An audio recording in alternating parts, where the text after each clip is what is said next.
Another big weekend of racing coming up at Gulfstream Park. It's funny, Barry Spears joins me, Gino Bacola here. Barry, didn't we just have a big weekend of racing at Gulfstream last weekend? We sure did. I'm so happy we did have that weekend because I did all right. But yeah, here's another one right in our face. So we got a Holy Bull weekend coming up and some big stakes action. We're going to take a look at the late pick 5 on Saturday at Gulfstream Park. That starts in race number 8 with the Swale. So if you want to follow along with us in those daily racing form past performances, you can head on over to shop.drf.com for those PPs, daily racing form picks, and clocker reports every racing day over at Gulfstream Park. Also, this weekend on Saturday, there's a newly added Holy Bull BCBC qualifier because of a lot of cancellations around the country. They wanted to give you more opportunities for the tournament players here. So the Holy Bull BCBC qualifier, you can play along at ExpressBet.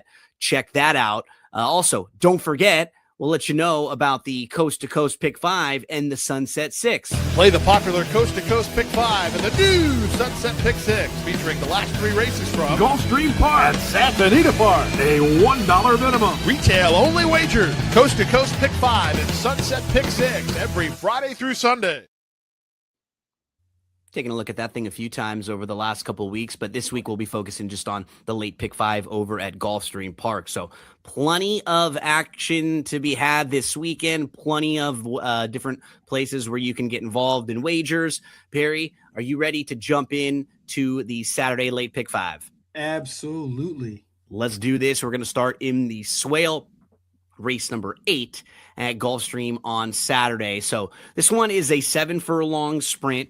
$175,000 up for grabs. These are for the horses that haven't stretched out yet. Maybe their connections aren't sure how far they really want to go, but you still end up getting some nice horses in here, like the one, Class President. Very strong debut for Todd Pletcher. This horse is live, going to take some money right back. The 3, Epic Summer, was a debut winner. Then in the Mucho Macho Man, ran into a horse named Commandment, and Barry, this horse has kind of vaulted up to becoming a real player in the Kentucky Derby landscape. And unfortunately, as we are recording this on Thursday afternoon, we just found out that Ted Noffey is going to be off the Derby trail this year. That just makes it wide open. So horses like this, Commandment, who may not have really known where they stood, all of a sudden they feel like it's wide open and they could be a contender. That's who Epic Summer lost to last time. Yeah. And, like you said, it's going to be wide open. Horses like Brant, who, kind of was soundly defeated by Ted Noffey in the Breeders' Cup, has new life.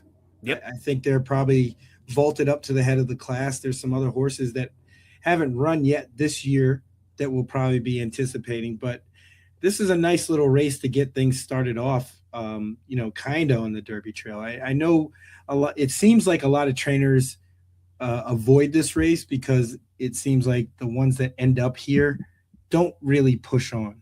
Yeah. And you maybe have horses that'll want to stick to sprinting. Solitude Dude has been very impressive, 2 for 2 for Saffie Joseph Jr. Both of those wins, easy victories. And then Dicicete is a horse who began the career 2 for 2 before stretching out and trying to go longer and running into Ted Noffey there in the Breeders' Futurity. So who do you want to start with in this race, Barry? Very, very difficult to get around Solitude Dude here. That horse is just purely fast. I know they got good setups, but this horse is fast regardless. And I don't really think anybody else can really hang with his stuff in this race. I mean, as far as breaking on top and getting to the lead, I don't see anybody else getting this. And it might be hard to beat. That's the only reason why there's one other horse I'm going to use in here, and that's the 3. Just because of that, because you're right. It's funny because these are some fine, solid horses, but they're not a bunch of really fast horses early. They're horses that have kind of sat mid-pack and come from off the pace. I think it's between the 3 and the 6 as far as getting the lead. The 3, Epic Summer, just went longer, so maybe his speed is dulled down a little bit, but you can look back in the debut, and he got the lead when sprinting. I wonder if Solitude Dude from the outside will be okay, just kind of sitting off a little bit. But if those two go forward and they're not really battling it out, and they're kind of fine sitting 1-2. I'm just not sure it's going to develop enough for some of the other horses in here.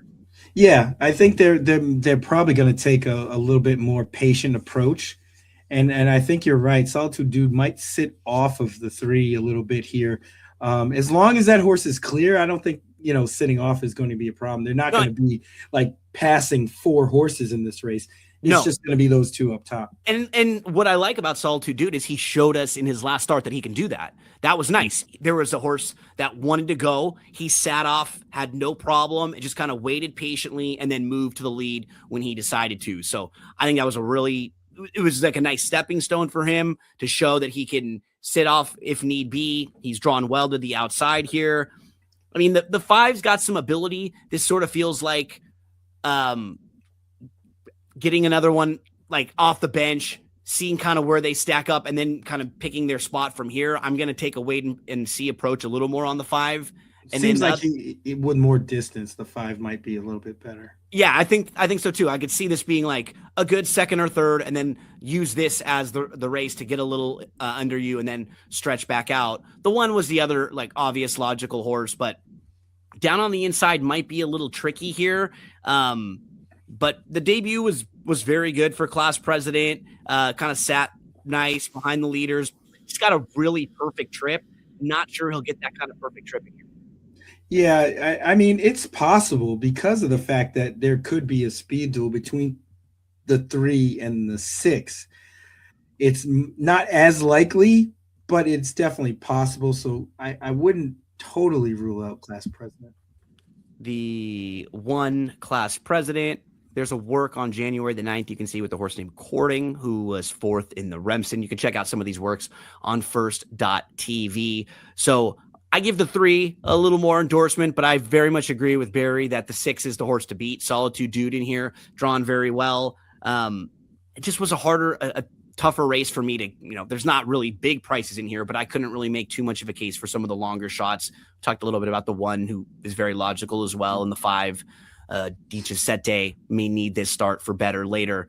Anything else you want to hit on in here, buddy? No, I think that race is pretty much straightforward there. We move to the 9th race. This one is a first level allowance, a mile on the turf for 4-year-olds and up. And there's no monsters in this race at all. It's like very competitive and wide open for the reason that there's just nobody that stands out to you. And some of the horses who may look the best on paper, you really have question marks about them. For example, a horse like the 2, Talbingo, has some races that look pretty good or some good speed figures here, but never tried the turf. This race had a layoff. This horse had a layoff from March to November, showed back up, and then another layoff after a pretty poor performance.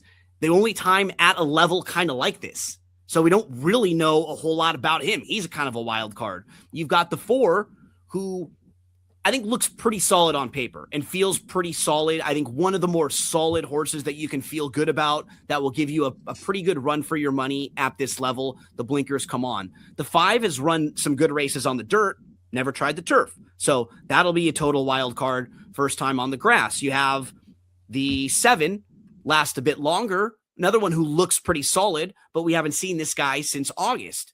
And now he's going to have to face older horses in here. So, for a lot of these horses, Barry, you can understand why people will gravitate towards them and want to use them, but you can absolutely poke holes in them for the same way. Yeah, absolutely. This is kind of a wild card race. Although I do, I gravitated towards Mary's Lad, the 4. Yeah. You know how I like horses that come off the layoff like that and come back running. Yep. And that's exactly what this horse did. I think the blinkers on makes a lot of sense to get this horse a little bit closer. You don't want to be too far back. And getting hot riding Tyler Gaffleone, all of this makes a ton of sense in a race that doesn't seem like there's really a solid horse that will be favored. Although I think Mary's Lad could get bet down to favorite. I agree. I think 3-1-ish wouldn't shock me, and he probably deserves to be. Like, he's one of the more solid horses in here who you just sort of you feel like you're going to get a good run for him. The thing is, like we said, he's not that quick early, so he's hoping the blinkers can help him get a little more involved in the race. And the horse who's kind of interesting to me is the 3. who is a 9-year-old. And his last couple races, he's winning in these really slow races on the synthetic when he's just getting the lead. But that's not really the type of race that I'm even looking at. Like, I'm looking at his races like back in June when he's beating a first level allowance group and he's sitting off the pace a little bit and he earns an 85 buyer speed figure, like something in that range is pretty solid. And his overall form on the turf is pretty good. He's an old vet in a race like this where normally there's a couple more really impressive sort of up and coming horses. And there's not that many in this race. I wouldn't be shocked if a vet just kind of ran pretty well because you know what you're going to get from him. I think you hit on the real up and comer Mary's Lad to start. Yeah, I would give Ever Dangerous a shot here because of the versatility. This horse can be on the front end, can sit off of it if things get a little hot up front. And I think that might go a long way in a race that doesn't really have a true race shape. It could go a lot of different ways. And I think that versatility might help a lot. Down inside, right? You have to be hooked too wide. You can save some ground. You can be close. Johnny V jumps aboard for a very solid Drexler barn who can just spot horses very nicely. Where else you want to go here? Last a bit longer is very interesting too, especially when last seen August 2nd, got beat by Layabelt, who won last weekend on Pegasus Day. Yep. Really dominated a field that day. And I think this horse has a lot of upside. It really all comes down to what you think this horse will do off of that kind of a layoff. Honestly, these days, I wouldn't give it too much thought. No, and again, especially in a race like this, where it's competitive. We're not exactly scared of any one in here. And it's funny because I think I'm using the horses that we just talked about. They're different types of horses. Like the four, the four is a horse who looks really good for this level, for this type of race, lightly raced horse with some upside. The 3 is this old veteran, hard knocking type who's been around for a while. Generally, I wouldn't like to use in a spot like this, but I don't think this race is all that difficult. And then you got the 7, who's a horse who's coming off the bench, but who is who's a horse who we only saw as a 3-year-old, who might even have improved now as a 4-year-old, who has a race that last out that might be a little bit better than it looks on paper. Kind of different styles of horses. They have different profiles. I like all 3 of them. I think I'm going to use them all in the pick 5, the horses that we just got into. Anyone else in here you want to hit on? Yeah, I think Talbingo has that kind of upside here too, because if they fall asleep at the wheel, like Ever Dangerous, for example, if that horse decides not to be aggressive and get into the race, a horse like Talbingo might be able to wire this field. They have the speed figures to do it. I'm not really sure what Irad's going to do with the man up front. I would tend to think that he's going to try to sit back, because if he forces the issue, this pace is going to get hot, and it really opens it up for a horse like Mary's Lad to win.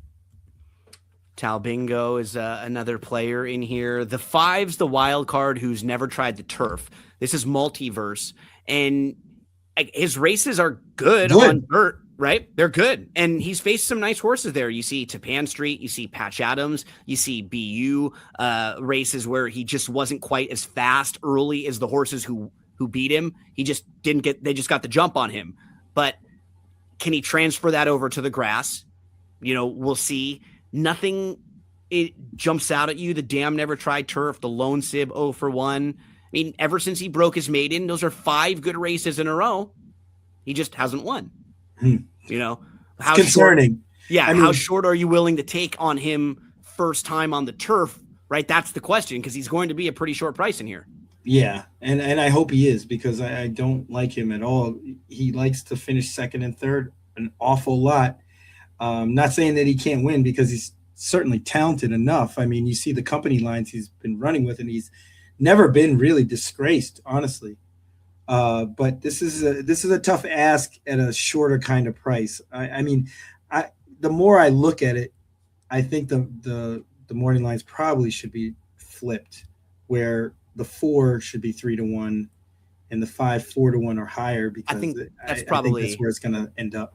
Yeah, I think so too. And He's the trickiest one read in the race to me, and it'll probably just depend on the way I map out the rest of the sequence. He would be the type of horse who I don't think he's a short. If he's a really short type price horse and you're starting a pick 4, I'd absolutely chuck him out. Yeah, but I no agree with thank you. you. I think he's going to float up a little bit because he's a tougher read. So multiverse. We'll see what price he ends up going off at. Barry and I mentioned the 4. We start with Mary's Lad. I throw in the 3, Ever Dangerous. Both agree on the 7, last a bit longer as a major player. And then Barry mentioned the 2, Tal Bingo. So there's a look at race number 9. This is the second leg of that late pick 5. It kicks off the late pick 4 sequence before we head into 3 consecutive stakes races to finish off the program. Race number 10 on Saturday at Gulfstream Park is the grade 3 Forward Gal. And I thought, you start with Mythical, who is 5 for 6. She beat what's really cool about her is she's a grade 3 winner. She's only lost against grade 1 company. She has wins from 4.5 furlongs all the way to 1 mile and a 16th. She beat the boys. She's beat Florida Breds and Open Company. And then she recently showed us that she can actually sit off a little bit if she had to when she went at Gulfstream Park back in October. So she's a very nice Florida bred, but she is just getting things started. She hasn't run in a couple months. For her, she'd love this to be a stepping stone to bigger and better, maybe Gulfstream Park Oaks, maybe Kentucky Oaks down the line. We'll see if she's the type that, really does want to stretch out and go that far. But we have to start with her from a talking point. You also have on time girl who she's 3 for 4, Barry. She hasn't done a whole heck of a lot wrong. Her only loss came in the Myrtlewood when she finished second. And then coming out of that, she won nicely. So those 2, I think you want to start with because the 2 of them are your very short prices on the morning line. How do you feel about Mythical and On Time Girl, and then this race in particular? I think this race might be a little chaotic and is ripe for a price. It just looks on paper like these horses are going to be running up front fast, and it could set it up for some of the horses that are on the cutback. The one that I like is actually the 7 Holland Drive. Getting Lasix and that improvement really stands out to me. This horse went going away kind of wide, and I think they're going to get a similar trip. And if they do, this horse is going to be excellent in this spot. They just need a little bit of pace to run into, and I think they'll get it. So what I like about her, first race, first time out at Horseshoe Indy, she wins.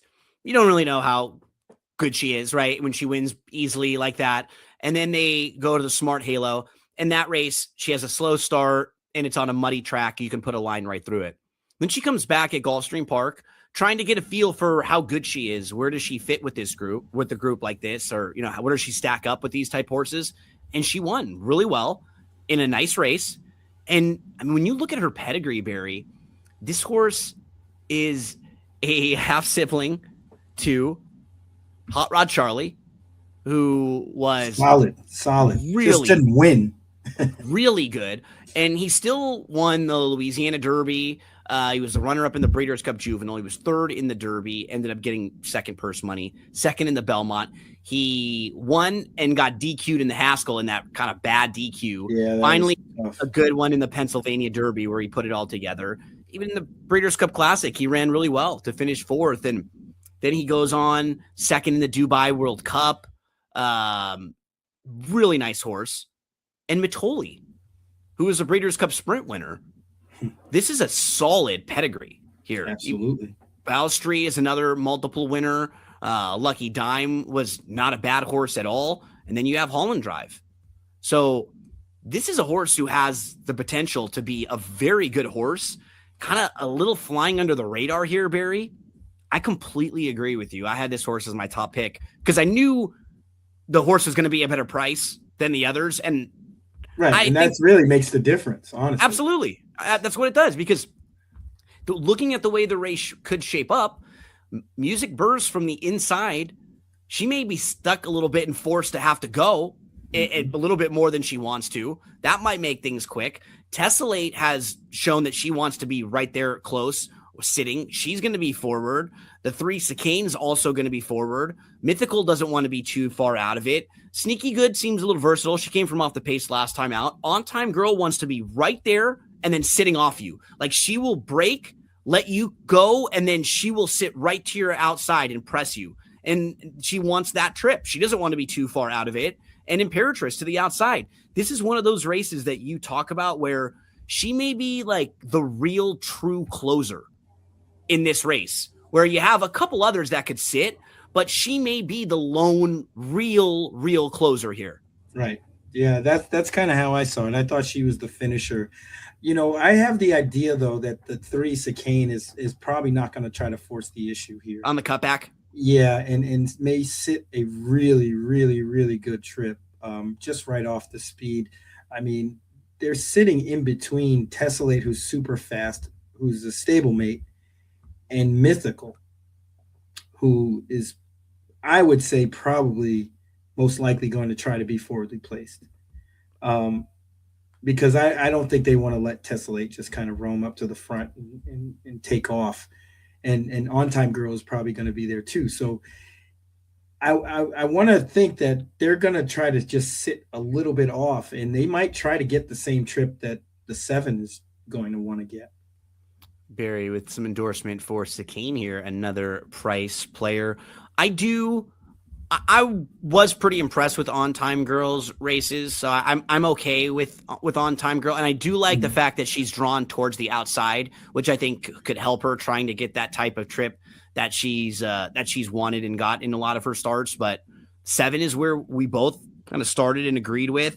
The 5 was the horse I wasn't sure what to do with, Sneaky Good, because that was a nice effort last time out at Tampa Bay Downs. I like that she showed a different dimension. I just don't know really how good she is. Maybe she's sneaky good, Barry. Who knows?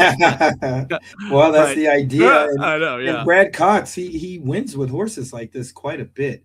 Yep. I mean, this horse was well met twice and won twice and didn't get the greatest of trips, was just kind of better than those horses in the Sandpiper. So if you get the price on this horse, I mean, she's definitely worth a second look. Agree. She was one of those horses that was like in the 4th spot for me. Would be if I'm playing a ticket where I single a horse in another race, I probably use her here.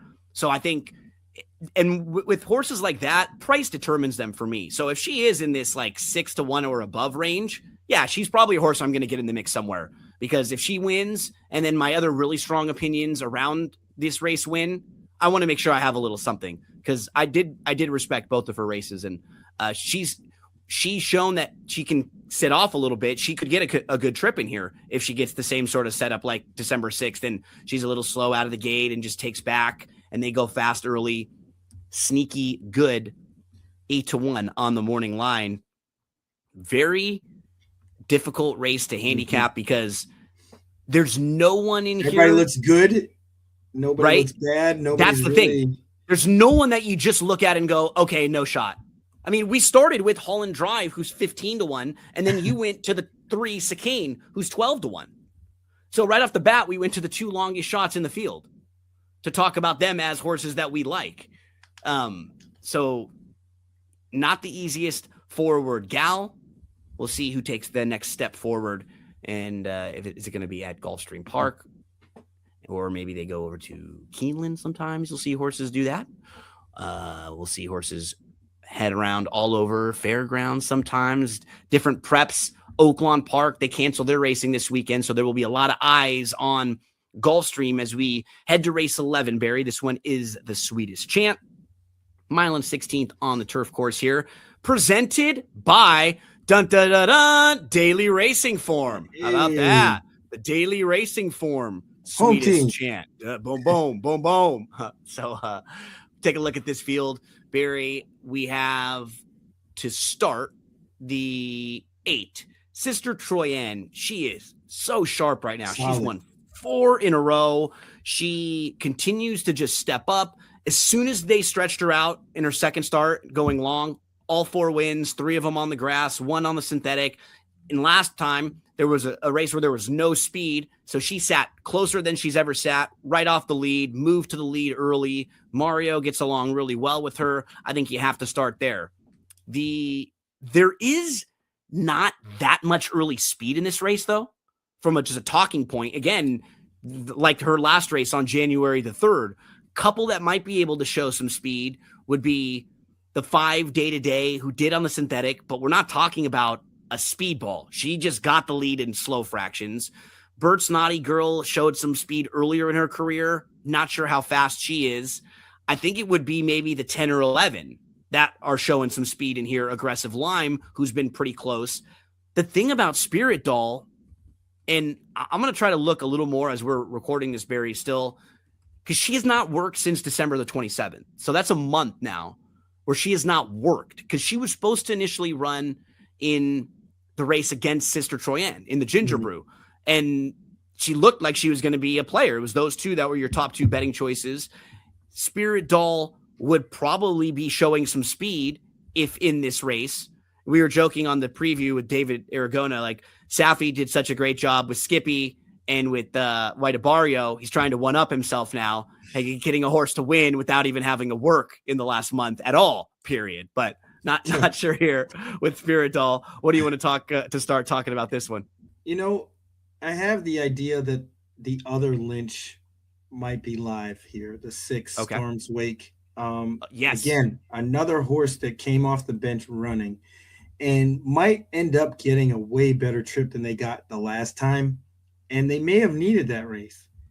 I think they're coming into this race a little bit better than Sister Troyan, honestly. But again, this makes it tough when you have the same trainer. It's hard to know what they're going to do, because there isn't much speed here.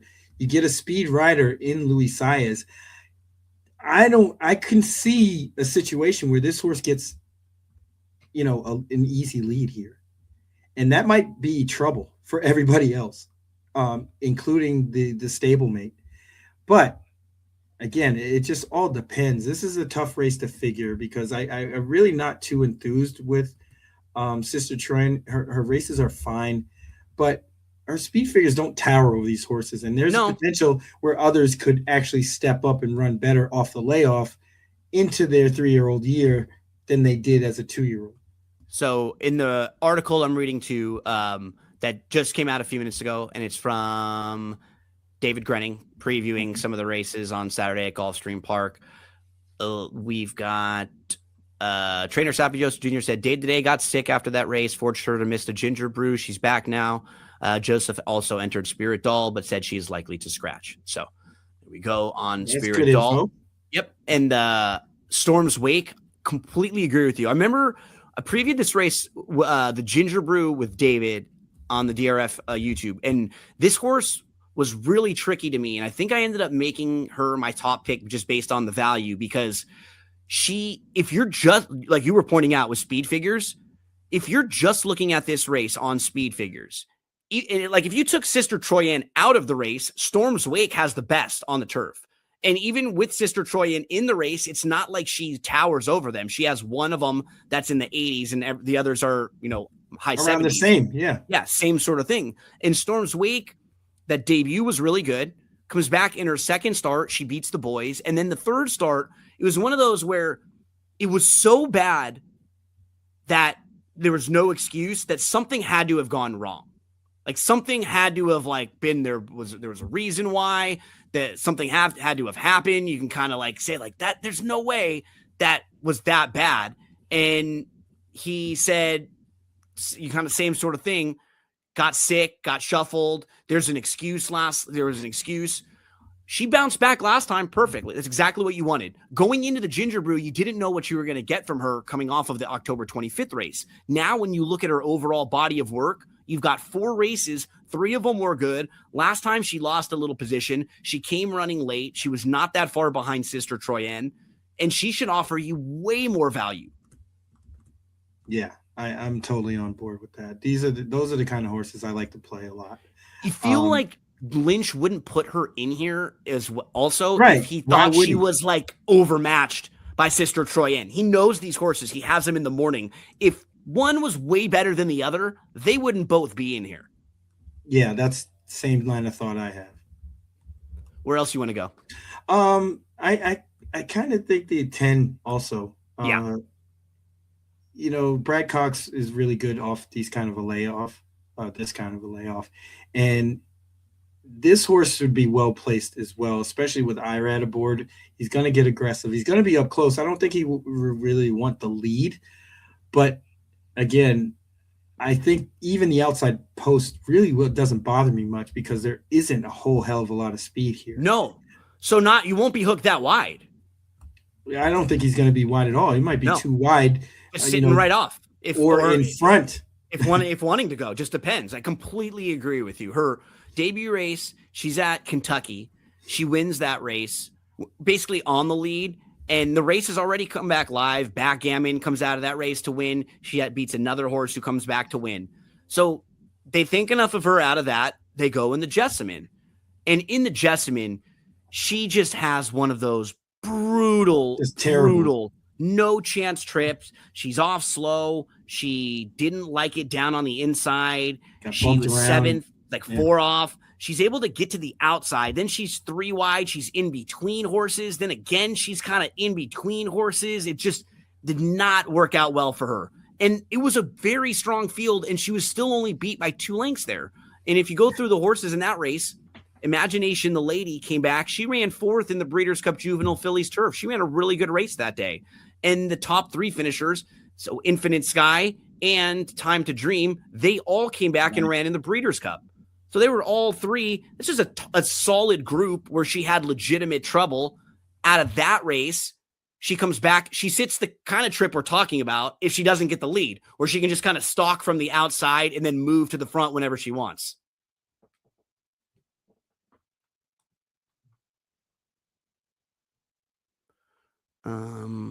Barry, I think you were muted. I think you might have been muted on that one. Yeah, Irad will have her in the right position. I think the trip, she's probably going to get the best trip out of anybody. Whether she wins or not is another story, but I project her to get one of the better trips in this race. A couple horses I want to mention down towards the inside before we move along. The one Sweet Girl, she is just so honest. I have no idea how good she is, but she's the type of horse who's so cool because she's going out for Carlos David, who just continues to win races on an unbelievable heater right now.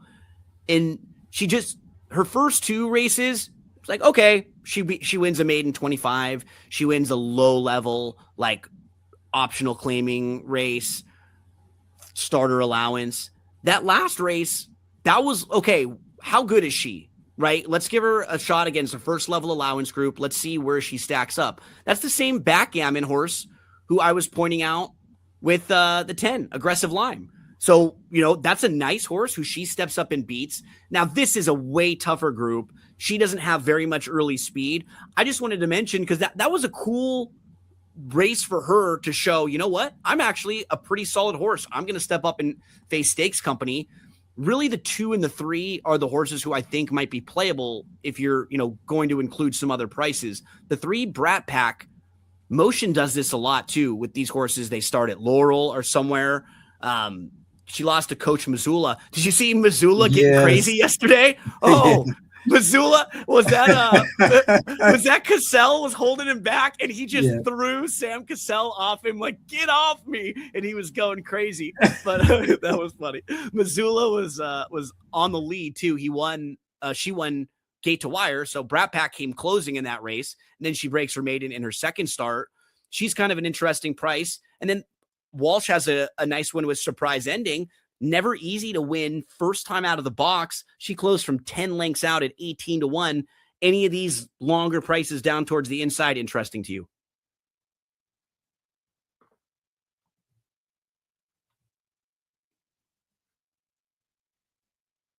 Oh, I can't hear you for a second. So the 2 horse Surprise Ending. I like that race quite a bit. They didn't bet this horse. He's 18-1. Kind of surprised everybody like the name says, surprise Yeah. ending, but was wide, closed with a rush. I think this horse has some potential, some upside in a race that's really wide open. This is like the other ones. Everybody kind of looks the same. They're all coming in on positive notes. Even the 30 to 1 shot, Spicy Princess, is coming in off of a win. This is a tough race, but in a pick 5 situation, I'm going to use the 2, the 6, and the 10, leaning heavy on those. I will toss Spirit Doll. I think they're just hung out wide. Yeah. They don't really project to get a good trip here. She'll scratch. She's going to scratch, he said. Oh, right? yeah, that's right. Oh, yeah, never mind. So, so she'll scratch all that. Scratch her, yeah. So I'm definitely 10. The 8's the horse, Sister Troyenne, is like we were talking about, the horse to beat. You're going to have to pick your spot somewhere. This might be a race where I try to lean on the 10. I like the aggressive Lime and the trip she may get. Others that we mentioned that are fun down on the inside, the 2 who Barry was talking about, surprise ending, and the 3 Brat Pack. I'll find a way to get her into the mix somewhere in a pick 5 or pick 4 situation. Let's close this out. Let's get to the grade 3 Holy Bull Kentucky Derby points up for grabs in this one. Now, just to mention for your handicapping, the number 6 is going to be out, scratched. Butane didn't make the trip. Will probably be running in next weekend's Southwest. Most likely the 9 will also be out too. That was like a 99% thing they said. They're probably going to run in the Sam F. Davis and point over to Tampa. So it'll probably end up being a field of 7 in here. I'll say, though, with nearly the horse to beat off of that big buyer, Cannoneer was a good winner last time out. This is another situation when you go through the 1, kind of hard to toss out completely. This horse is a grade 3 winner and has run a couple good races. I think the 3, I could even make a little bit of a case for this horse as a closer who just gets a little more distance. I think the 4, 5, 7, and 8 are all pretty good just based off of what they've done. So I think this is a solid group, even though it won't be the biggest field in the world. I thought 5 or 6 of these are probably pretty good or have done some decent work so far. We kind of started with Nearly. Do you want to start there, or you want to go in a different direction? Yeah, we can start with Nearly. This is one of those situations where I believe that a horse like Nearly, you kind of have to predict how far this horse will come down in speed figure and still win this race. Yep. It's a great way to put it. Because it's very unlikely he's going to step up again and get a 105 or whatever at this point right now. Right. It's possible, but unlikely. More likely they won't. So if you think that this horse isn't going to run a 97, which I don't believe they will, I think they got a really perfect trip in that race last time. Small field, field of 4. Yeah. Right? Just sitting, getting a good setup. They're very dressed up. Now you compare that to anybody trying to step up. I'm personally willing to go with somebody who's going to step up, especially going 2 turns, things like that, pace, all that nonsense. But usually in these kind of races, especially with the young horses, 3-year-olds, newly turned 3-year-olds, paces get hot going long, early. They don't know how to run. They really don't even know how to run in the Derby. So horses like Incredibolt, who I'm not in love with by any means, but has the running style, and I hate the post position. But when you kind of parse everybody else out, this horse probably will get a really good trip. Yeah, even from the rail. And if they can sit behind Cannoneer and Nearly kind of stalking, and possibly Bravaro pushing the pace, that puts them in the right spot. Whether they can finish is another story. I'll take 9-2 on a horse like that in this kind of race. Yep. I think this is a must-use type horse in your pick 5s, any type of multi-exotics that you're playing. Incredibolt has foundation, already has gone long a couple times, and now should be able to save ground inside and get a really nice trip. Roger that Dana will probably be pushing the pace a little bit in here as well, along with Cannoneer. Nearly doesn't want to be too far out of it. The 5 Cannoneer, worth mentioning, just some of the pedigree too. This is a horse who has a nice pedigree. He's a half to Midnight Bourbon. Unlucky horse. Oh, man. There's a lot of those unlucky seconds and thirds where you see him win the Lecomte, third in the Risen Star, second in the Louisiana Derby, then Kentucky Derby, ends up finishing 5th, put up via DQ, comes back second in the Preakness, second in the Travers, second in the Pennsylvania Derby, third in the Saudi Cup. Just a lot of minor awards for a very nice horse. Gervin was a grade 1 winner. Gervin won, or grade 2 winner, won the Louisiana Derby. No, excuse me. And the Haskell. Also. Haskell. Yeah, he beat grade me. 1 winning Haskell. Yep. I'll never forget that one. Yep. Got really good, winning the Risen Star Louisiana Derby, leading into the Kentucky Derby, then coming out of it, back a good effort in the Ohio Derby and the Haskell. Cocked and Loaded was a nice horse to start the career. Ended up winning the grade 3 Iroquois. And another graded stakes winner, Pirates Punch. This is a nice pedigree. Oh, absolutely. For Cannoneer. And while he's a tricky horse on paper, because when I watched him in his debut, he really looked like a need the lead type of horse. Gave him a couple months. And then in that November 29th race, what was different about him that day, so there was a loose horse in that race. And he had to sit behind that horse and kind of navigate it, almost like he was sitting second. You don't see it in the running line because that horse was in front of him without a rider. But he had to kind of stalk behind. He had to kind of wait. And it just looked like he had grown up a lot since June. And he's more professional. And if that would have happened in June, he would not have responded the same way. When there was like a loose horse in front of him, he would have kind of run off. He would have been harder. Yeah, he would have been harder to kind of hold. But for Irad, he just did whatever he wanted. He responded nicely. He moved. It's like, oh, okay, I think he's kind of really figured it out. So the pedigree's there. He's going to go. Can he continue to go this far? What do you do with him? He's such a tough read here. I want to tend to throw him out. Yeah, I don't love him. I do think he's going to get hit by somebody else, but he is the type of horse in this race. If at Gulfstream, like there could be a version of this race where we look back, nobody else tries to kind of press him and he runs them off their feet. Yeah, he goes off. Yeah. And now we're spending another few weeks kind of trying to poke holes in him going into the Fountain of Youth, right? Like, is he, and maybe he doesn't even run in that race, right? Do they skip that race and then run in the Florida Derby if he gets the lead and he wins like he did in his last start? He's one of those horses who could look really good under the right circumstances on paper. I'm wondering if he gets those here, because I think Nearly will try to stay close to him. I'll say this. He's tough to take on his face. Like looking at his past performances, everything, he's tough to take. But where this race is situated in this pick 5, you almost have to use him. Yeah. Because it's it. And there's very, very easily a chance where like I always try to think about it, right? How many simulations are run? Are there races where he breaks faster than Roger that Dana, Nearly tries to sit off him a little bit, and that's it? Yeah. Yeah. So like I said, if this race was the 11th or the 10th, no way I'm using it. But in the last race, you're alive with your strong opinions already. He could be a scary horse with a 2-length lead turning for home. I'm going to mention the 8 a little bit. I like the 8 Yeah. I think he's a horse who people will see as a New York bred and dismiss him a little bit.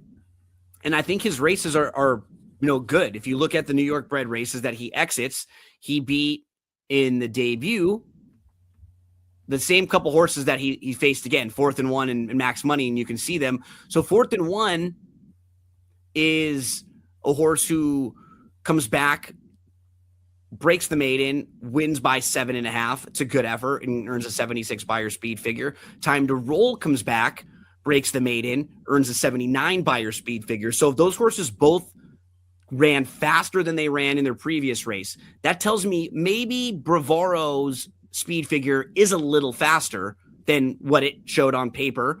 And because he's a New York bred, people may look past him. What's funny, the workouts, a couple of them are on first.tv.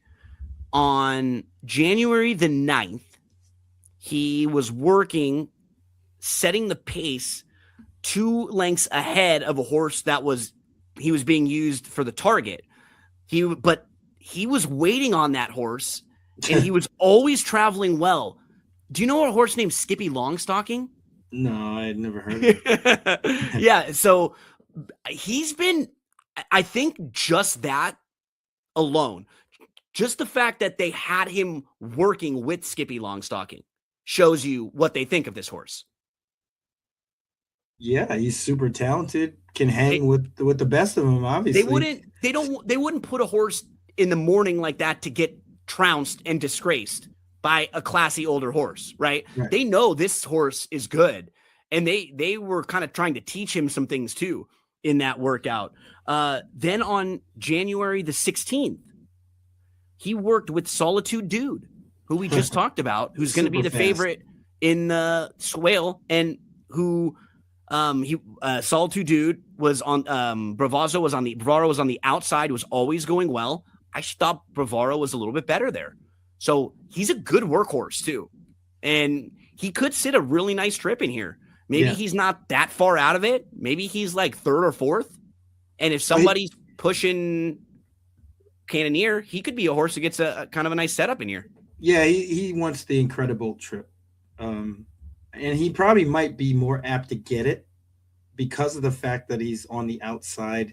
Incredible doesn't really break all that fantastically great. And I think Bavaro might be able to outquick him to the spot. If he does that, he's going to sit an excellent trip and be right there when it counts. Who else to mention in here? The 4 was really impressive in the debut. Horse just completely missed it. Was almost 10 lengths back. Made a big move. Comes flying. Now that was back already a couple months ago, and he'll have to go from 6 all the way to a mile and a 16th. Whereas a lot of these other horses have had stepping stones where they've gotten to go 6.5 or 7 or already hit a mile. So he's definitely spotting this field, some experience, but he's got some ability. Definitely has some ability. I think his price is going to go up too, just based on the fact that Joe Bravo's riding. Nothing against him. Obviously, he's a great rider. But you just get the more money towards Irad. You get the more money towards Johnny V, right, when they're aboard. Even Tyler Gaffleon, like those certain riders are going to take a little bit more. Right, and you're going to get the buzzy kind of horses, Cannoneer, Nearly, even Incredible might be in that conversation where those 3 are going to be kind of close in odds. And this one might be forgotten. And honestly, the baseline is that 85, should stretch out of Curlin Quality Road on the dam side. I see a lot of upsides here, especially if the price goes a little higher. Yeah, keep an eye on Global Aviator. Barry started here with the 1, Incredible. I like the 8, Bravaro. We're both talking ourselves a lot more into really respecting the chances that Cannoneer has in here and not wanting to leave him out of some of your multi-exotics. It sounds like we're both just a little colder on Nearly, and it's you and I are generally play against these types of horses. Yeah. It's not even really like anything personal against Nearly. They just got to be a really, really, really good horse. Otherwise, when they earn a big figure like that, I'm almost always going to be against it the next time, especially when it's in a small field. He got a perfect trip, and this is going to be a much tougher group. And stretching out. So there's a lot there. I mean, he certainly can do it. And Todd, obviously has a talented barn and a lot of horses. But it's just hard to take at that 9 to 5 starting point. And I think they'll be around that price at post time anyway.